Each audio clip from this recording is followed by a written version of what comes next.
मेहनत करो, हार से डरो मत, जिससे उसे गलती का पता चलता है। जीवन में बहादुर बनना सीखो, जीवन में गलत का सामना करना सीखो।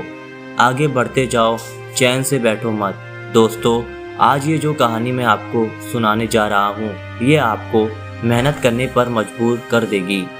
एक बार की बात है, पहाड़ी के नीचे बसे एक छोटे से गांव में एक जवान लड़का रहता था। वह लड़का उस पूरे गांव में अपनी आलस और कामचोरी के लिए जाना जाता था।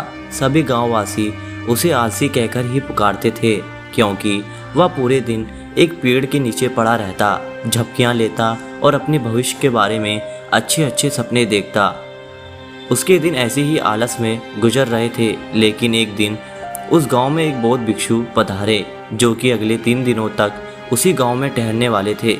बौद्ध भिक्षु गांव में भी भिक्षा मांगते, दिन भर लोगों को उद्देश्य देते और रात में ही गांव के बाहर बने बौद्ध मठ में विश्राम करते थे।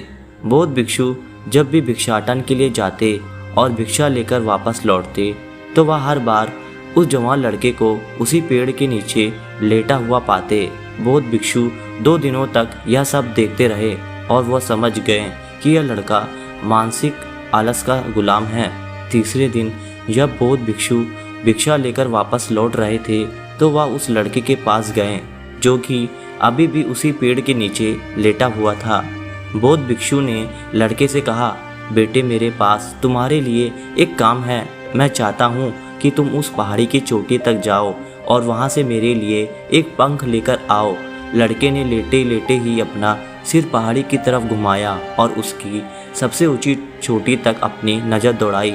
उसके बाद उसने बौद्ध भिक्षु की तरफ देखा और मुस्कुराते हुए कहा, यह असंभव है, मैं उस पहाड़ी की शिखर तक नहीं जा सकता, मैं बहुत आलसी हूँ।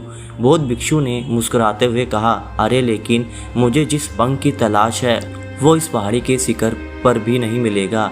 वह तो इस पहाड़ी की दूसरी तरफ एक गुफा के अंदर मिलेगा, जिसके लिए इस पहाड़ी के शिखर तक चढ़कर दूसरी तरफ नीचे उतरना होगा। लेकिन वह कोई साधारण पंख नहीं है, ऐसा पंख तुमने आज तक नहीं देखा होगा।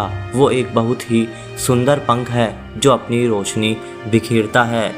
बौद्ध भिक्षु की इन बातों से उस लड़के के अंदर उत्सुकता जागी। उसने आज से पहले ऐसे किसी पंख के बारे में कभी नहीं सुना था और ऐसे रोमांचक सफ़र के बारे में सोचकर वह अंदर से उत्साहित हो उठा।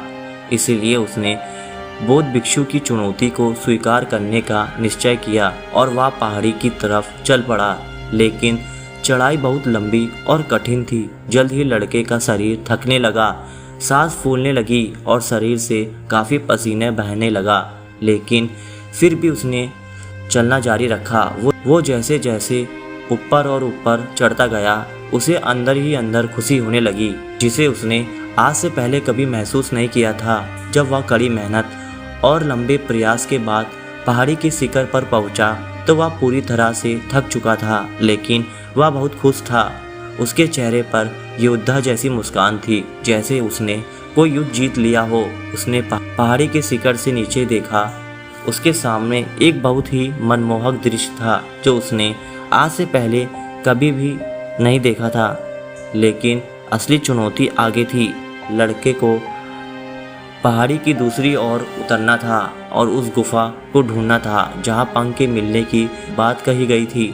नीचे उतरना और भी ज़्यादा मुश्किल व खतरनाक था, क्योंकि ढलान ज़्यादा खड़ी थी और चढ़ाई के समय लड़खड़ाकर गिरा भी था, तो वह डर भी उसके अंदर था। लेकिन बौद्ध भिक्षु को पंख लाकर देने के वादे की वजह से वह लगातार आगे बढ़ता रहा। काफ़ी खोज और कड़ी मेहनत के बाद जब वह अंत में गुफा तक पहुंचा, तो उसने देखा कि पंख वहीं पड़ा हुआ था, जो गुफा के प्रवेश द्वार से छनकर आ रही रोशनी में चमक रहा था। उसने पंख उठाया, लेकिन उसकी सुंदरता को देखकर अचंभित रह गया। वह काफ़ी देर तक पंख को ही घूरता रहा, लेकिन फिर अचानक उसे याद आया कि अभी तो उसे वापस भी जाना है। उसने खुद की तरफ देखा, वह पूरी तरह से थक चुका था। वह चिंतित हो गया कि वह पहाड़ पर कैसे चढ़ेगा और बौद्ध भिक्षु तक पंख कैसे पहुंचाएगा। एक पल के लिए उसने हार मानने के बारे में सोचा, लेकिन फिर उसे वही गर्व की भावना याद आ गई जो उसने पहाड़ी के शिखर पर पहुंचने पर महसूस की थी। उसे एहसास हुआ उसके अंदर इस सफ़र को दोबारा पूरा करने की ताकत है। वह दोबारा पहाड़ी पर चढ़ने लगा।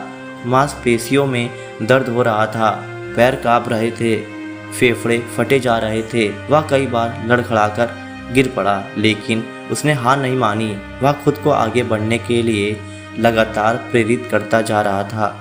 कई घंटों की कड़ी मेहनत के बाद जब वह बौद्ध भिक्षु के पास पहुंचा और उनके हाथों में वह पंख रखा तो उसकी खुशी का ठिकाना ना रहा। उसे महसूस हुआ कि आज उसने अपने आलस पर काबू पा लिया है और कुछ महत्वपूर्ण करके दिखाया है।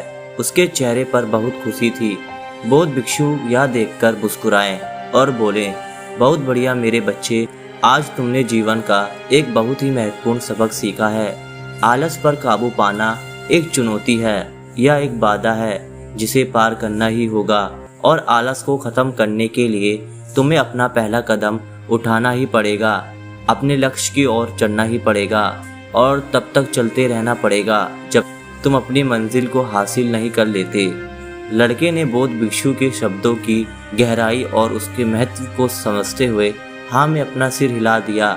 आज उसे एहसास हुआ कि वह हमेशा से ही बड़ी चीज़ों को करने में क्षमता रखता था, लेकिन उसके आलस ने उसे रोक रखा था। अब वह जानता था कि उसके पास अपने रास्ते में आने वाली किसी भी बाधा को दूर करने की ताकत है। इसके बाद बौद्ध भिक्षु ने उस लड़के को आशीर्वाद दिया और वह उस गांव से चले गए। इस कहानी से सीखने वाली बात यह है कि जब हम असंभव लगने पर भी अपने लक्ष्य को प्राप्त करने के लिए खुद को आगे बढ़ाते हैं, तब हम अपने भीतर एक ऐसी ताकत को खोज सकते हैं